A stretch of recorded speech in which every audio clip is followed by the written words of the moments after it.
Buenas tardes.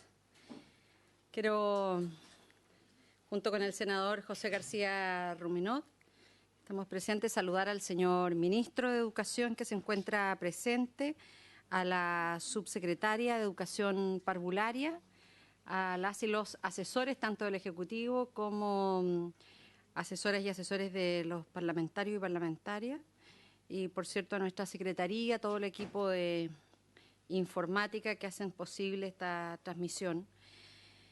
Vamos a iniciar en comité. Esta sesión ha sido convocada para iniciar el estudio en general del proyecto de ley en primer trámite constitucional que equipara el derecho de sala cuna para las trabajadoras y los trabajadores e independientes, que indica en las condiciones que establece, modifica el Código del Trabajo para tales efectos y crea un fondo solidario de sala cuna, boletín 14.782-13. Entiendo que hay organizaciones que están presentes que les podemos pedir que ingresen también para que... y además este es un boletín de un proyecto de ley del gobierno anterior. Para esta sesión ha sido invitado el ministro de Educación, don Marco Antonio Ávila, también a la subsecretaria de Educación Parvularia, la señora Claudia Lagos, y hemos invitado en calidad de oyentes en esta etapa a la académica Blanca Hermosilla, a la presidenta del Sindicato de Trabajadoras Independientes, al presidente del Sindicato de Trabajadoras Independientes, Rodrigo Enero, a Susana Cristi, dirigente de Aprojungi, a Cintia Alderstein,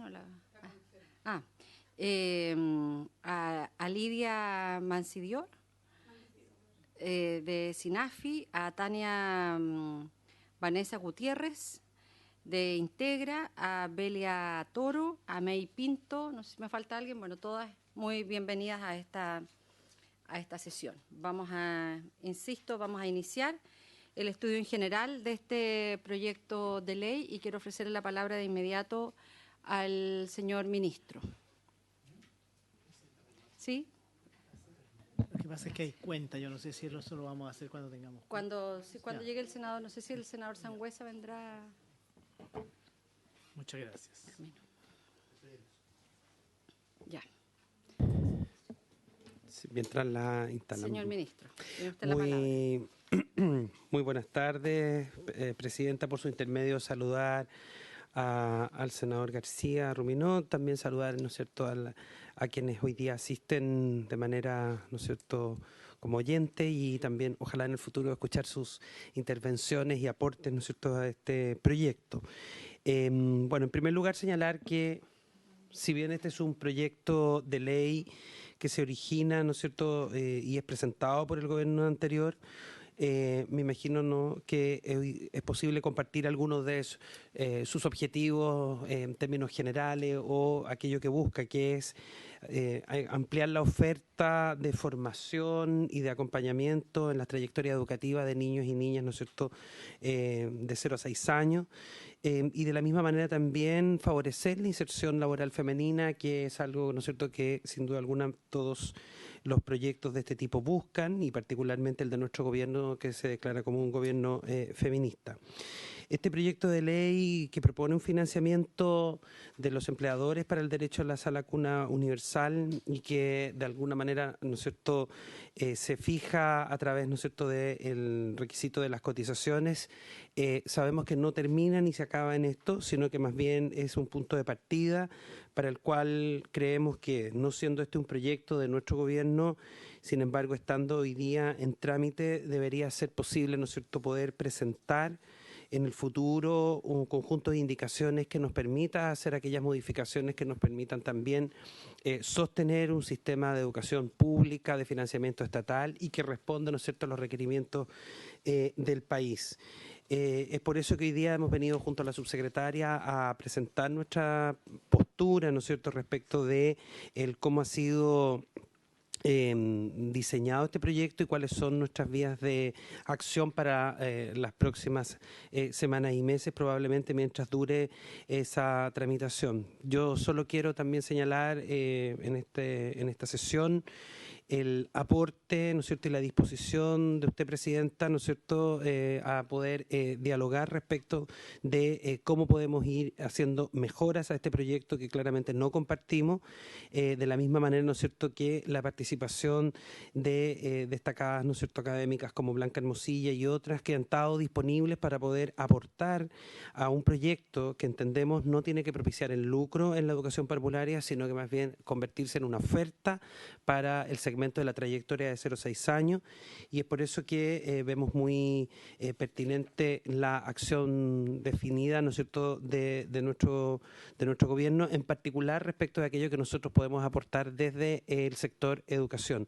Es importante también, y con esto finalizo, para darle la palabra por su intermedio, Presidenta, a la subsecretaria, que esto es un proyecto que permite la vinculación entre los ministerios del Trabajo, Desarrollo Social y Familia, Mujer y Equidad de Género, y por lo tanto es un proyecto que, ¿no es cierto?, abarca mucho más de aquello que hoy día nosotros podemos efectivamente indicar, y que sería pertinente entonces también el poder contarles, ¿no?, en el futuro cómo estamos haciendo estas gestiones de carácter interministerial. Muchas gracias, Presidenta. Muchas gracias, ministro. Le ofrecemos la palabra a la subsecretaria. Bueno, muy buenas tardes a todos y todas. Presidenta, por su intermedio, voy a hacer algunos comentarios respecto de lo que ya ha señalado el ministro. Gracias. Lo primero es señalar algunos elementos que son fundamentales como unos supuestos de base que nosotros consideramos esenciales para poder abordar este tema. Lo primero es establecer la relevancia de la educación en la primera infancia con estándares de calidad y pertinencia relativos a las necesidades de los niños y sus familias. Por otro lado, la importancia de entender el espacio educativo como algo que va más allá del cuidado, comprendiéndolo como un espacio de aprendizaje y bienestar integral. Y en la misma orientación, la relevancia de una mirada intersectorial dada la complejidad de este escenario respecto al acceso a la sala cuna y su avance hacia un sistema efectivamente universal. También nos parece que un elemento clave es poder establecer mejoras significativas al actual proyecto de ley, poniendo foco en lo pedagógico y fortaleciendo la oferta pública, ¿sí?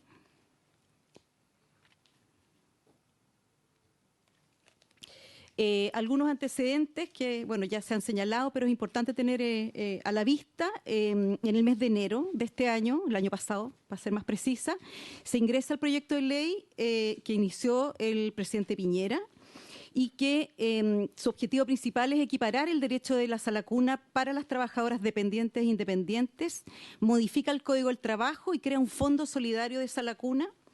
Dentro de los elementos más constitutivos de esta propuesta está el modificar el artículo 203 del Código del Trabajo, que actualmente hace exigible el derecho a sala cuna solo en aquellas empresas que tengan 20 o más trabajadoras contratadas. En segunda instancia, se propone crear un modelo de financiamiento para abarcar el gasto incurrido en la ampliación de este derecho. Y en tercera instancia, no contempla elementos educativos en el actual proyecto ni la participación de la oferta en la educación pública. ¿Seguimos? En ese sentido, evidentemente, se emergen de este planteamiento importantes desafíos que también tienen que ver con, podríamos decir, la consolidación y el desarrollo histórico que ha tenido la educación parvularia en nuestro país, siendo un referente también para Latinoamérica y la región.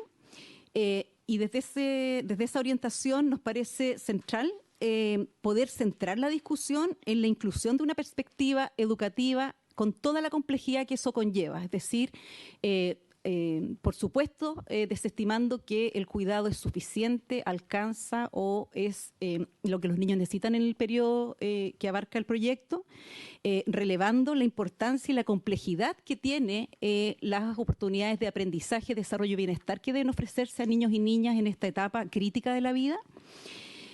Por supuesto, relevar el derecho a la educación de los niños y niñas, pero también en una lógica que no colisiona con los derechos de otros actores sociales, y en ese sentido desde nuestra perspectiva, esto no es un derecho que entre a competir o que se equipare al derecho del trabajo y de las mujeres.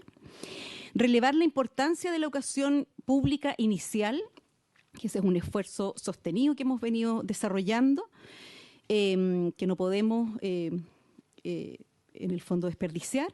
Generar una buena gestión de datos que oriente correctamente la toma de decisiones en la política pública. Tenemos la convicción de que históricamente nuestro nivel educativo arrastra una dificultad en términos de la gestión y por consecuencia el uso de los datos disponibles.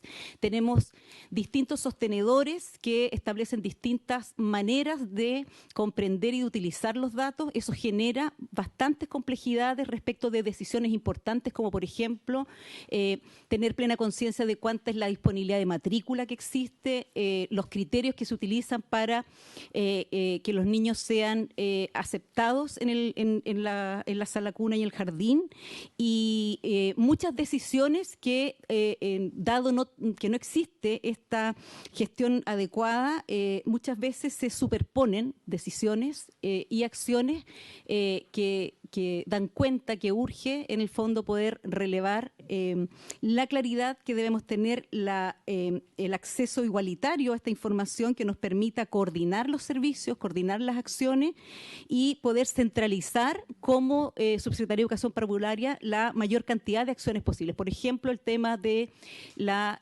matrícula. ¿Sí? Entonces, ahí hay una dificultad. Nuestro nivel es un nivel que, a diferencia del resto de los niveles educativos, no cuenta con un SIGE, y eso es una permanente dificultad respecto de, como decía, la gestión de los datos, la georreferenciación también de las necesidades de la oferta educativa que necesitamos abordar en algún momento y que nos permita, para decirlo de una manera muy coloquial, ordenar el sistema, que es un sistema que históricamente ha estado desordenado.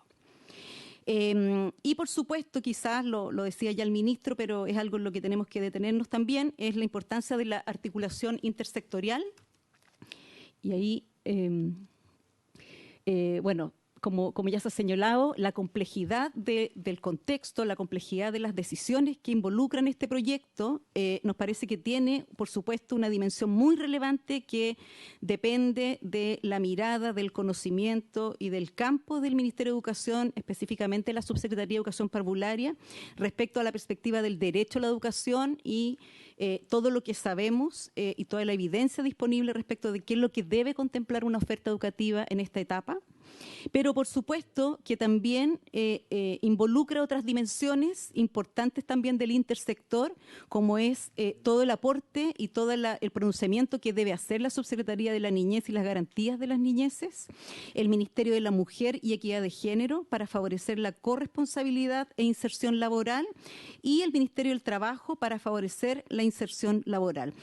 Esto es bien relevante porque, de alguna manera, cuando hablamos de la necesidad de la Sala Cuna Universal, uno podría asociarlo directamente a la perspectiva de mujer y a la perspectiva de trabajo, pero es bien importante consignar que, aparte de todo lo que he señalado sobre la relevancia de tener claridades respecto de la dimensión educativa, también nuestro campo profesional tiene una fuerte fuerza de trabajo que es femenina y que también de alguna manera es parte de esta demanda y de este requerimiento, ¿sí? En ese sentido, lo que se plantea es que, como decía el ministro, el proyecto tal y cual como ha sido presentado es un proyecto que no es posible sostener, y nos parece que es muy importante avanzar en la modificación para efectivamente transitar a la Sala Cuna Universal. Cuando nosotros hablamos de qué es lo que supone un enfoque educativo, nos parece que hay algunos mínimos que no debieran ser negociables o a lo menos debieran considerarse con mucha profundidad. Lo primero tiene que ver con potenciar la oferta pública para dar respuesta oportuna con pertinencia educativa y territorial a las necesidades actuales de las niñas, los niños y la familia. Yo acá quisiera precisar también que es importante considerar que este proyecto y cualquier otro que aborde la educación parvularia en este momento no puede invisibilizar que venimos de vuelta o reincorporándonos de un contexto de crisis sanitaria importante que ha redefinido las formas de actuar y las prácticas sociales de las familias.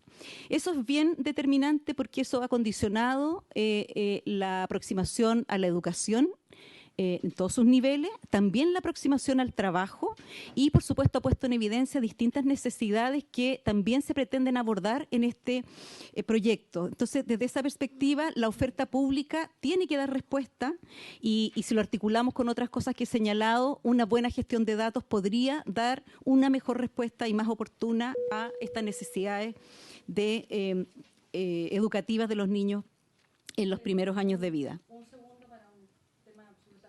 Vamos a dar inicio ya formalmente a esta sesión. Con periodo de la parte, se abre la sesión. Por favor.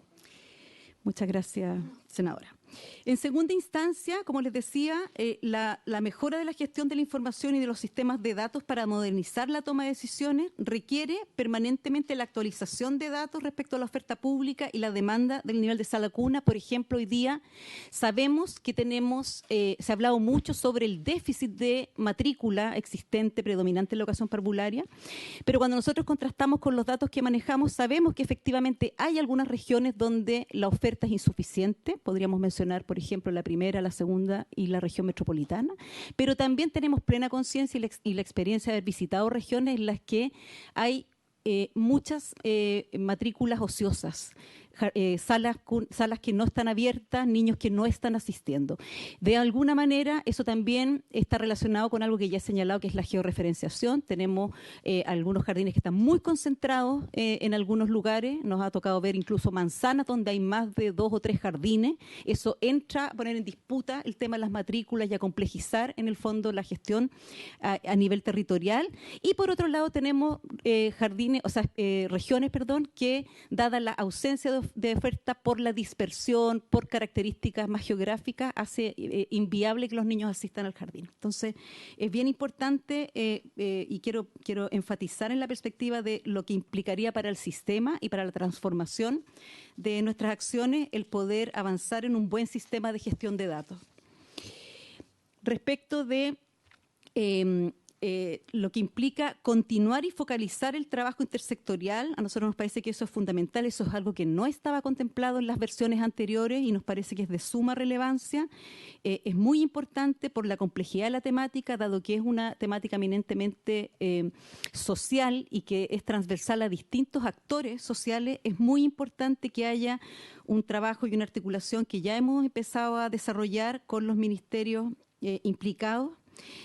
Nos parece importante hacer el análisis respecto de cuáles son los supuestos de base, cuáles son los diagnósticos que tenemos por sector y poder construir entonces una respuesta que sea coordinada y con llegada a estas necesidades que son multifactoriales de las mujeres trabajadoras, madres, de los niños y niñas y de las familias en el contexto actual. Finalmente, nos parece muy relevante poder potenciar, ni no retroceder, sino que poder avanzar en los estándares que ya con mucho esfuerzo hemos podido ir estableciendo para la calidad de la educación y las facultades de los organismos estatales que están a cargo de la supervisión de estas, tanto en el sistema de oferta pública como privada, es decir, todo lo que tiene que ver con el reconocimiento oficial, con los criterios de funcionamiento con altos estándares de calidad. Nos parece que es algo que tiene que estar muy presente y muy evidenciado en cualquier propuesta en esta orientación. Respecto de las acciones que hemos desarrollado, digo porque ya hemos comenzado a levantar un importante diálogo con distintos actores del mundo educativo, académicos, los gremios, especialistas, analizando la evidencia nacional e internacional respecto de cómo se han aproximado otras sociedades a esta temática y cómo han podido avanzar. La consideración también de propuestas de organizaciones y gremios de la educación parvularia es algo que nos parece muy importante, que dado que hemos mantenido durante el año pasado un una relación cercana, colaborativa, que nos ha permitido ir abordando distintos desafíos. Nos parece que por la magnitud y por la importancia que tiene, como decía, no solo la perspectiva de la fuerza de trabajo como educadores, sino también como trabajadores de la educación y madres que se podrían beneficiar con este proyecto, nos parece muy relevante poder contar con la visión y con el desarrollo de la propuesta desde las organizaciones y los gremios de la educación parvularia. Y, por supuesto, la colaboración con la academia para el diseño de estas medidas. Eso es, Presidenta, lo que yo tenía para compartir. Muchas gracias. Bueno, muchísimas gracias. Se ofrece la palabra.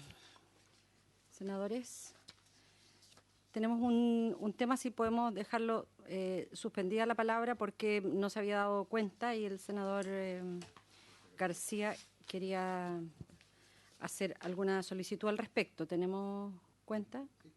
Efectivamente, señora presidenta, hay dos temas en cuenta. Una carta de la presidenta de FANOR BTF y directora de la Confederación del Movimiento BTF, la señora Marcela Zuleta, en la cual solicita ser recibido por esta comisión para dar a conocer la grave situación que afecta a las educadoras de párvulos, de los SLEP, que nuevamente se han visto discriminadas al no ser consideradas en el pago del artículo 29 de la Ley de Reajuste. Y lo segundo, señora presidenta, es una carta también del sociólogo y magíster en gestión deportiva, señor Claudio Bosay, mediante el cual expresa su preocupación por la inversión que el Estado está realizando en la corporación de los 19 Juegos Panamericanos Santiago 2023, la que, según relata, es históricamente muy alta, según el presupuesto nacional para este año, ya que es más de 10 veces del presupuesto de los programas sociales para el deporte. Solicita a esta comisión, si lo tiene a bien, requiera la brevedad a quien corresponda los antecedentes sobre el gasto público transferido a dicha corporación, la corporación encargada de la organización de los Juegos Panamericanos de este año, tanto para contratos con personas naturales y jurídicas, tal como lo estipula la ley. Hago presente que nos hace llegar el oficio a esta comisión, toda vez que la comisión de técnica que ha creado el Senado, tengo entendido que todavía no está conformada.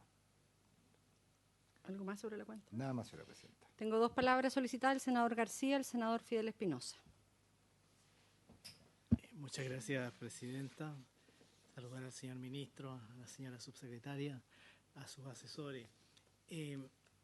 Respecto de la comunicación de la presidenta de FANOR BTF, señora Marcela Zuleta, yo quería pedir que mientras fijamos fecha para recibirla, soy partidario de recibirla, pero mientras tanto podríamos oficiar a la Dirección de Presupuesto para que nos explique por qué no están consideradas en el artículo 29 de la Ley de Reajuste. Y lo segundo es que yo recuerdo que se creó una mesa de trabajo, que entiendo yo que es con ustedes, ¿verdad? No sé si es directamente con la Sí, por la que usted está de veedor con la senadora Órdenes, sí, pero es por el tema de homologación.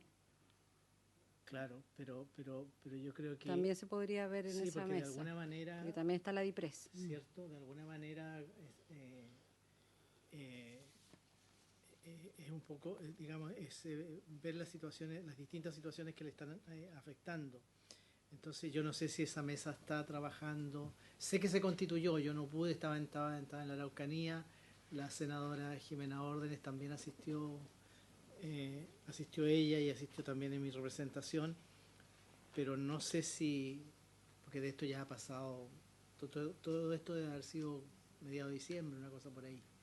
Entonces quería preguntar sobre esa mesa de trabajo, porque creo que también ahí podemos ver cosas como esta de que parte del reajuste no se está cumpliendo.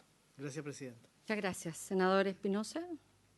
Sí, sobre el segundo punto de la cuenta, yo quisiera que, como dice muy bien el señor secretario, sería muy importante que como comisión, mientras todavía no está conformada la de deporte, se sostiene que partiría hasta marzo recién, sería súper importante tener la posibilidad de invitar a la ministra del Deporte, porque lo que dice ese oficio es muy verdadero. O sea, se está generando un gasto tremendamente elevado en el ámbito de los Juegos Panamericanos, pero eso va en desmedro de todos los proyectos deportivos de nuestras regiones. Yo creo que eso no es justo bajo punto de vista alguno para quienes hemos apoyado con mucha fuerza el deporte y el desarrollo de más espacios deportivos a lo largo del país.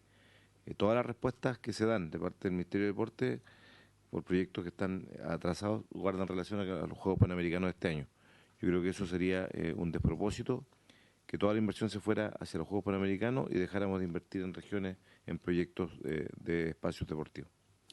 Muchas gracias. Entonces, si les parece, en ambos casos oficiamos a la Dirección de Presupuesto, porque también la Dirección de Presupuesto debiera responder respecto de los recursos que están destinados a los Juegos Panamericanos y particularmente saber cuántos de estos se derivan a la corporación que tiene a cargo esta tarea y cuál es un desglose de cuáles son los sueldos de las personas que están en esa corporación.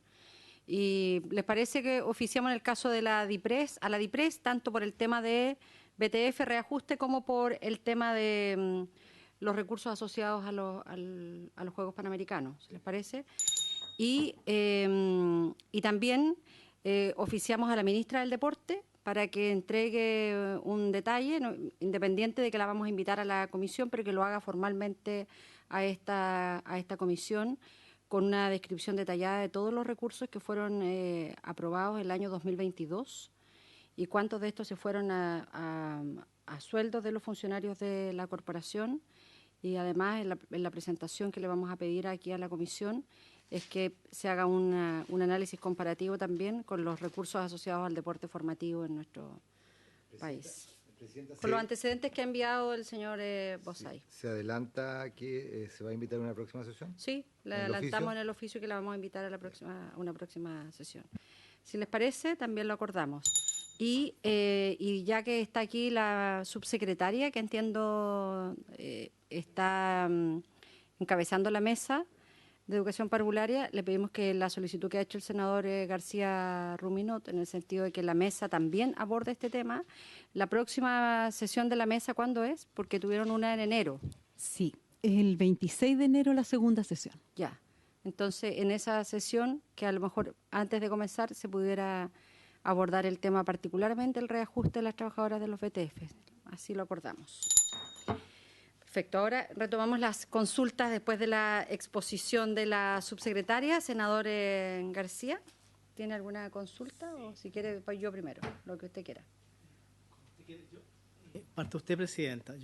Mis consultas son más bien por el informe financiero y los montos. Yo recuerdo que en su momento una de las aprehensiones que teníamos era si los montos iban a alcanzar realmente para poder pagar una sala de cuna que cumpla con todos los requisitos, por supuesto. Pero no, adelante. Pero dejémosle que responda, la pregunta es muy... O si un buen marco para... O si van a enviar un nuevo informe financiero después que presenten las indicaciones, en fin, un poco definir eso. Gracias, Presidenta. Muchas gracias, señor Ejecutivo. Muchas gracias, Presidenta. Efectivamente, como yo he señalado, el propósito de nuestra presencia hoy es poder desarrollar y profundizar en la dimensión del proyecto que nos corresponde y nos compete. Por eso que hemos señalado con mucha énfasis que este es un proyecto que es intersectorial. Sin perjuicio de eso, nosotros hemos comenzado un trabajo de los equipos técnicos de cada uno de los ministerios para poder levantar la información respecto de su pregunta. Es importante consignar de todas maneras que efectivamente, dado que estas consideraciones que nosotros estamos planteando, que incorporan la perspectiva educativa, que incorporan una dimensión bastante más compleja del supuesto inicial, requiere un análisis y una revisión de a lo mejor de esos cálculos, esa visión preliminar que es distinta el día de hoy. ¿Sí? Muchas gracias. Ministro. Sí, yo quisiera complementar, porque hemos estado en esta exposición, ¿no? Desde todo punto de vista, por su intermedio, presidente, senador, se entiende hoy día con muchas observaciones, ¿no? Porque ha sido un proyecto largamente discutido. No sé si calificarlo de un mal proyecto, ¿no? Pero de alguna manera no va en la senda de la constitución de un sistema de educación que sea sólido, que de alguna manera tenga una participación del Estado. Importante en términos de lo que significa la regulación de la oferta para la educación parvularia, que es ya, como decía la subsecretaria, está desordenado por la manera, o sea, hoy día estamos haciendo de alguna manera las gestiones para la homologación precisamente porque creció desarticulado, ¿no? Las realidades que hoy día tenemos, cada uno de los distintos temas, ¿no? Lo que se plantea incluso ahora como requerimiento de lo que pasaba con la reajuste para las BTF es el resultado precisamente de que uno no tiene una visión de conjunto de todo, ¿no? Entonces siempre tiene que estar mirando y probablemente vamos a pasar un par de años también haciéndonos cargo de este crecimiento desorganizado, en donde las articulaciones hoy día son sumamente complejas, dado, ¿no es cierto?, que lo que pasa con Integra, con Juji y con BTF. Y aún más hoy día entrando a los servicios locales de educación, donde sabemos que colisionan distintos ¿cómo se llama?, reglamentos que funcionan, o si el estatuto administrativo. Si ese crecimiento desorganizado de alguna manera, o sea, es un conflicto permanente, ¿no?, que hay que resolver. Por eso la mesa de homologación. O sea, dicho esto, hoy día, si uno quiere ampliar en una universalización precisamente de un nivel importante para la trayectoria, tiene que ser considerando, ¿no es cierto?, todas estas mejoras anteriores respecto de la homologación y fortaleciendo el sistema público en términos de no solo de la oferta pública, sino también la regulación que se hace en términos de calidad y de inversión o de recursos, ¿no? Y por eso que la importancia de una superintendencia y de una agencia de la calidad que mire también este sector y pueda hacer algunas incorporaciones. Ahora, esto sin duda alguna, porque surge desde trabajo también, es de cargo del empleador y por lo tanto esto va a tener que probablemente tener una actualización de su informe financiero, porque hay que repensar esto ahora en el marco, ¿no es cierto?, de las 40 horas, probablemente de todos los proyectos que han ido surgiendo que tienen relación con los beneficios de los trabajadores. Entonces, sin duda alguna que este es un proyecto que tiene que estar indicado, no sé si completamente, pero a lo mejor en su mayoría, recogiendo toda la observación, que entiendo que eso no ha pasado, del mundo académico, de los gremios, de ustedes mismos también, ¿no?, de senadores, senadoras, personas que llevan años en este ámbito, resguardando, yo diría fundamentalmente, el que esto no se transforme, que es la crítica de fondo, a lo mejor a veces aparece bien en la caricatura, ¿no? Pero que la crítica de fondo, y es que en el fondo no sea una nueva forma, un nuevo espacio para, de alguna manera, el negocio educativo. Eso ha sido permanente, ¿no? O sea, lo hemos visto en varios... que es distinto a la valoración de la provisión mixta que yo he defendido siempre, por si acaso. Yo eso lo valoro mucho, creo que Chile tiene una tradición de provisión mixta, entonces, y eso tenemos que valorarlo porque hay mundo privado que hace un aporte real a la tarea del Estado. Pero este es un espacio nuevo, ¿no? Entonces, por lo tanto, tenemos que protegerlo, cuidarlo y buscar todas las necesarias maneras de poder poner bordes, ¿no es cierto?, a un proyecto que lo que pretende es efectivamente garantizar el derecho a la educación de niños a 0-6 años. Entonces, sin duda alguna que esto va a tener que tener un informe financiero nuevo. Gracias. Muchas gracias. Le ofrezco la palabra al señor secretario para que pueda complementar la consulta del... Sí, solamente en el informe financiero, senador, no sé si usted lo debe tener ahí en la carpeta. Sí. Exactamente, sí. En la página 6, usted lo puede ver ahí, está en la tabla 5, está el informe financiero en la cual se mencionan los montos de cada año a partir del primer año de vigencia de la ley. Si usted hace una suma solamente a grosso modo, no una suma específica, se llega a los 466 millones de pesos. Se comienza con 38.680.000 pesos y se termina con 44.819.000 millones de pesos. Si usted se suman todas las cifras, es un poco más, porque si yo solamente sumé la cifra redonda, se llegaría a algo así como 470 millones de pesos. Senador. Mi pregunta iba porque yo recuerdo que una de las cosas que reparábamos era que el monto que se entregaba para pagar la sala cuna no iba a ser suficiente. Incluso habían regiones en que el costo de una sala cuna era bastante más alta que, creo, el de la región metropolitana, en fin, entonces como que también había que entrar a hacer diferenciaciones de costo por regiones. Eso de lo que recuerdo, sí, de lo que fue la discusión. Lo que pasa es que ese era otro proyecto. Y este proyecto, después de, porque si usted se recuerda, ese proyecto nosotros lo rechazamos en la comisión. Y finalmente el Ejecutivo de ese entonces nunca lo movió y después ingresó otro proyecto a la Comisión de Trabajo y que, tomando las palabras del ministro, o no, más bien, no, para no ponerlo en una complicación mis palabras, este es un mal proyecto, que nosotros hubiésemos esperado o hubiésemos deseado que el gobierno lo hubiese retirado al comienzo de su gestión, porque no tenía trámite y por lo tanto el gobierno tenía todas las facultades para retirarlo.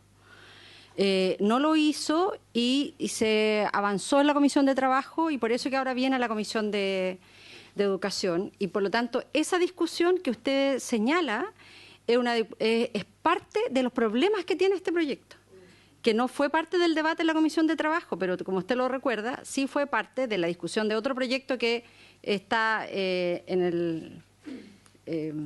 con muertes... Sí, técnicamente muerto. Y a raíz de eso también a mí me surgen varias consultas, porque cuando uno mira este proyecto, efectivamente es un proyecto que surge en la Comisión de Trabajo, viene acá porque aquí en este proyecto se desdibuja algo de lo que ha sido un consenso histórico desde hace ya bastante tiempo, en donde los niños son sujetos de derecho. Y aquí se desdibuja ese consenso porque volvemos a la lógica en que es el trabajador o trabajadora que es objeto del derecho y no los niños. Y además tampoco es universal porque, dado que ha crecido además en nuestro país la informalidad en Chile, esos niños y niñas no estarían accediendo al beneficio del derecho. Pero además lo que resulta bien curioso del análisis del proyecto de ley es que palabras como calidad de la atención, reconocimiento oficial, supervisión de la Superintendencia de Educación Parvularia no existen. No es que no existen en el proyecto. Y cuando uno mira el informe financiero, tampoco eso se condice con el artículo 4º transitorio, que señala que hasta que no se crea este fondo tripartito, el Estado va a colocar más de 306.000 UF, o sea, ya solo eso son más de 106 millones de pesos.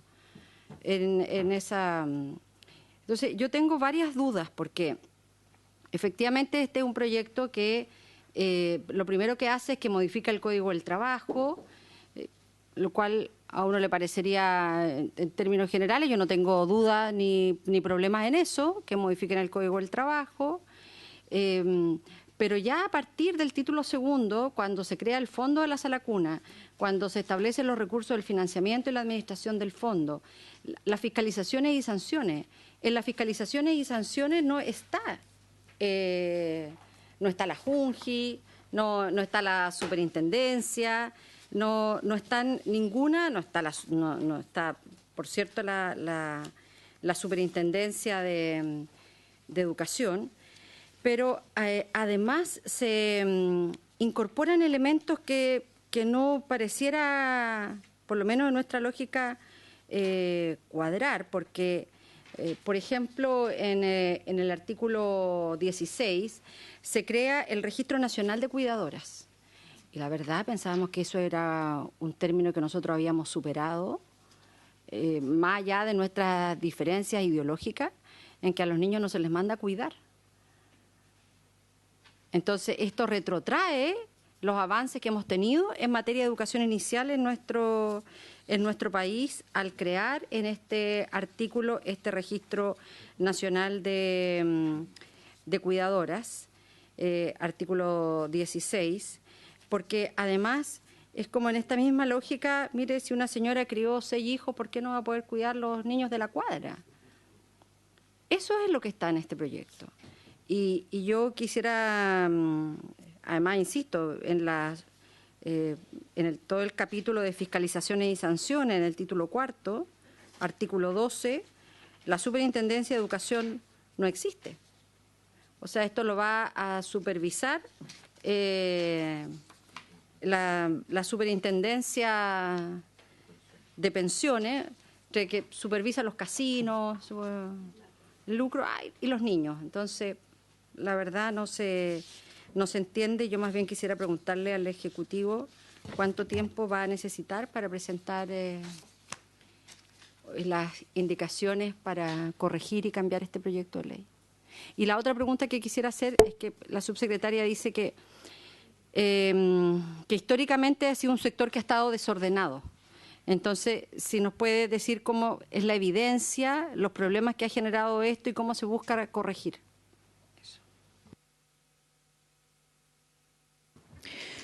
Bueno, por su intermedio, Presidenta, respecto de la segunda pregunta, voy de atrás para adelante, hay harta evidencia respecto de este desorden, y eso es bien lamentable. Esto tiene mucho que ver con el origen de cada uno de los sostenedores de cada una de estas instituciones. La incidencia que esto ha tenido tiene que ver, por ejemplo, con situaciones respecto de las decisiones asociadas a dónde construir un jardín infantil. Es decir, uno debiera considerar que en un contexto, en un país con tantos desafíos, con tantas necesidades, sería muy importante tener plena claridad y plena certeza de que el lugar donde los jardines son construidos son lugares donde efectivamente hay suficiente oferta y que esa y que esa oferta en el fondo sea pertinente a las necesidades de esa población. Nos ha pasado bastante, y eso tenemos harta evidencia en el trabajo territorial, que tenemos regiones donde hay superávit de jardines, y eso es una realidad. A mí me tocó estar hace un par de meses en la región de Los Ríos, en la comuna de Los Lagos, y fuimos a entregar una comuna que no es muy grande en términos de extensión, fuimos a entregar 5 reconocimientos oficiales. Cuando yo conversaba con las directoras de esos jardines, la verdad es que ninguna tenía matrícula completa, por razones obvias. O sea, es decir, no habían suficientes niños para poder aprovechar ese esfuerzo, ese recurso que es importante.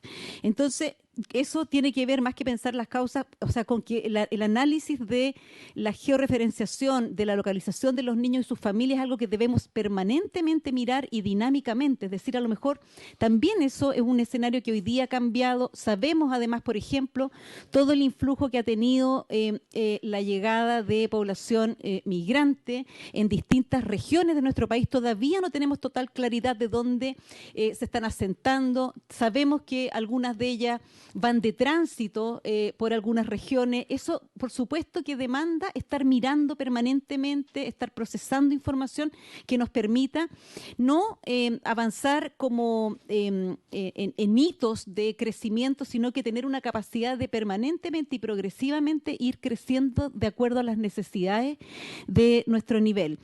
Respecto de la matrícula, nos pasa mucho en nuestro nivel que hay colisión de matrícula, es decir, por ejemplo, Junji Integra tienen sus datos por separado. Hay a veces niños que están matriculados en ambas instituciones. Y, como ustedes saben, tal cual está la normativa en la actualidad, la potestad de desmatricular un niño es de las familias. O sea, si la familia no toma la decisión en un momento prudente de decir, en realidad están los dos lados y me quedé en esa matrícula queda tomada, por decirlo de alguna manera, y ya nos distorsiona la información que tenemos respecto de vacantes y de matrículas. Entonces, establecer una buena relación entre matrículas, vacantes, cupo, tener claridad actualizada de cuándo las familias prescinden de un servicio para poder disponibilizarlo para otros niños y niñas y no afectar también sus propios derechos. Nos ha pasado, cuando los equipos hacen a veces seguimiento, que hay niños que ni siquiera se encuentran en nuestro país y que están matriculados. Entonces, esas cosas están muy naturalizadas hoy día en nuestro nivel, dado que no tenemos la capacidad de gestionar esos datos y de irlos actualizando de manera permanente y sistemática. Y ahí tenemos un desafío importante que nos podría permitir articularnos entre sostenedores, coordinar esfuerzos, definir, por ejemplo, un periodo de matrícula común, que la gente sepa que estaba la oferta disponible, dónde está disponible, poder tener una claridad mucho más mapeada, si se quiere, de dónde hay cupos, etcétera, etcétera. Entonces, yo creo que ahí hay un gran desafío que más bien tiene que ver, por supuesto, con invertir recursos y mentalizarse respecto de cómo ordenar, pero también responder a las necesidades cambiantes de un país que evoluciona permanentemente, un nivel educativo que evoluciona permanentemente. Tenemos también Muchos niños que hoy día también por distintas razones, también económicas, también laborales, se han ido movilizando en el territorio. Hay niños que sabemos que requieren otra oferta formativa. Las familias tienen necesidades distintas. Tal vez tenemos que cuestionarnos hoy día, por ejemplo, si los niños deben asistir de lunes a viernes de 9 a 5 de la tarde y sin haber otra opción, digamos, para poder brindarle oportunidades de aprendizaje, desarrollo y bienestar de calidad a esos niños y niñas. Entonces, hay muchos elementos que están condicionados definitivamente por el tema de poder gestionar los datos de nuestro nivel de manera adecuada. Toda la articulación que tenemos que hacer con otros programas como Chile Crece Contigo, etcétera, etcétera, etcétera, son elementos que teniendo un buen sistema de datos nos permitiría efectivamente poder dar cada vez una respuesta más contextualizada, más situada y pertinente a las necesidades de nuestros niños para la sala cuna y para el nivel, por supuesto. Respecto de la primera pregunta, la verdad es que llevamos harto tiempo trabajando los equipos para poder hacer estos levantamientos y para poder definir un estado de la situación que contemple todos estos elementos que yo he señalado desde la perspectiva educativa, pero que también pongan sobre la mesa todo lo que implica el trabajo asociado a trabajo, a mujer y a niñez, y teniendo ese levantamiento podríamos recién proyectar en el fondo cuánto tiempo nos tomaría. Es decir, nos parece que justamente, dado que este es un proyecto complejo, es que tenemos que hacer ese buen análisis y ese primer análisis de base que nos permita tener más claridad respecto a cuánto podría demorarse. Pero están los equipos ya trabajando, ya están estableciendo esas relaciones articuladas y es probable que prontamente podamos dimensionar qué es lo que implica abordar este tema con la profundidad que se merece. Si hay consultas o comentarios. Nosotros tenemos previsto para otra oportunidad, porque ahora vamos a hacer recién, no sé, senador García, fijar el plazo para nuestros invitados. Pero si tenemos acá invitadas de organizaciones, no sé si le podemos ofrecer también que hagan alguna consulta o usted espera en otro momento. Presidenta, yo entiendo que todavía está exponiendo el candidato fiscal nacional y a mí me gustaría ir a escucharlo, no sé si todavía... Acaba de comenzar las preguntas. Entonces, yo sugeriría que pudiéramos escucharlas en otra... Perfecto. En otra oportunidad. Sí, ya formalmente hemos iniciado la discusión de este proyecto. De todas maneras, le vamos a pedir a los senadores que puedan enviar a la Secretaría en el transcurso de esta semana las propuestas de invitadas e invitados y vamos a comenzar a seguir en esta tramitación. Bueno, agradeciéndole al Ejecutivo, a nuestras invitadas, muchas gracias también al senador que aquí nos acompaña desde el inicio hasta el final de esta sesión, por haberse cumplido el objeto de la misma. Esta se levanta. Muchas gracias. Gracias a la Secretaría.